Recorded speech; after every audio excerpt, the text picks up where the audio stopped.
The phone vibrated between us. Not loudly, not urgently, just enough. She was talking about groceries, her voice steady, practiced. Her hand moved before her mind could stop it, flipping the phone face down, too fast, too deliberate. That was the moment. I didn't look at the screen. I didn't ask who it was. I watched her eyes instead. A flicker, a calculation, a half-second pause where truth almost surfaced and then drowned itself. Something tightened behind my ribs. I smiled, nodded, let her finish the sentence she no longer remembered starting. Inside, something shifted, quietly, cleanly, like a lock clicking shut. I told myself it was nothing, that casual things didn't deserve interrogation, that trust once questioned already started to rot. But the vibration lingered in the room long after the phone went still. Later that night, when she slept beside me, her breathing even, her hand resting on my chest like a claim, I stared at the ceiling and replayed the movement. Face down. Always face down. That wasn't instinct. That was training.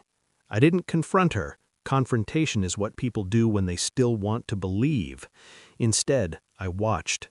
I noticed how her laughter changed, shorter, sharper when she read messages alone, how she stopped leaving her phone unattended, how passwords appeared where there had once been none.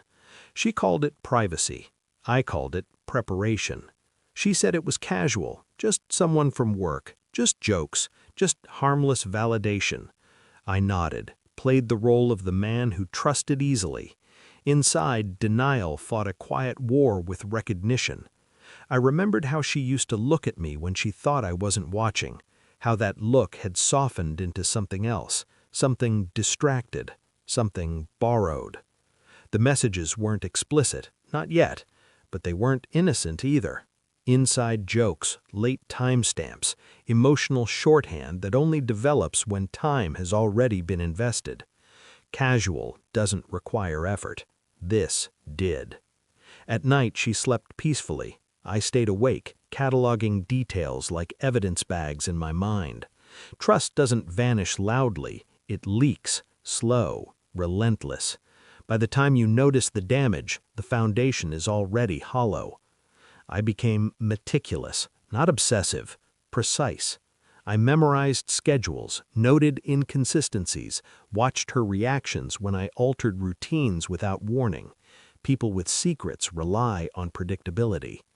I requested phone records under the guise of a billing issue, cross-referenced numbers.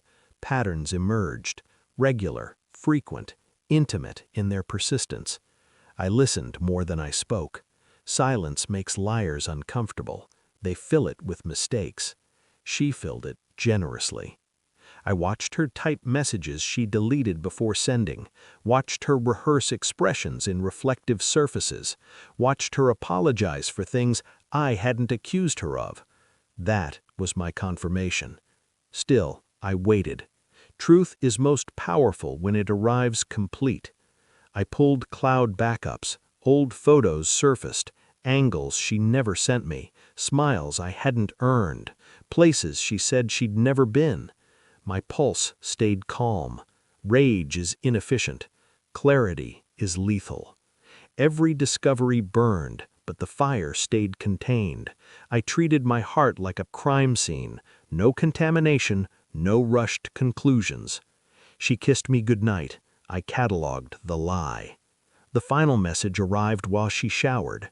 No emojis, no jokes, just intent. I miss you. When can we stop pretending? I didn't feel shock, only confirmation. I printed everything, messages, timestamps, photos, a timeline of betrayal neatly arranged in chronological order. When she came out, towel wrapped around her like innocence, I placed the stack on the table. Who's pretending? I asked. One question, already answered.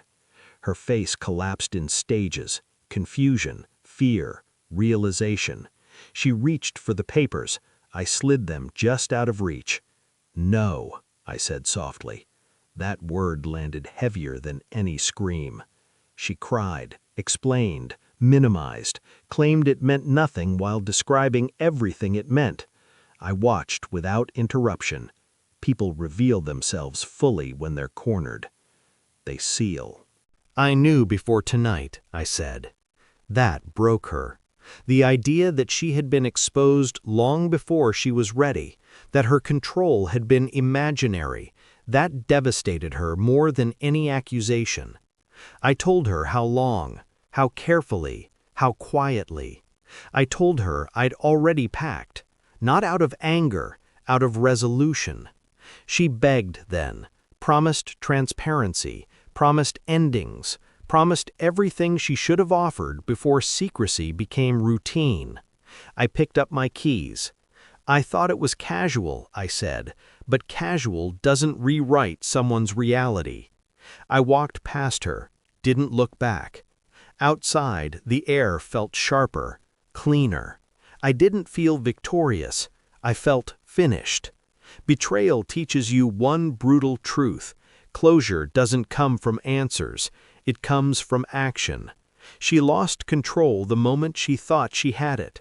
I gained mine when I stopped needing her to understand. Some things don't deserve forgiveness.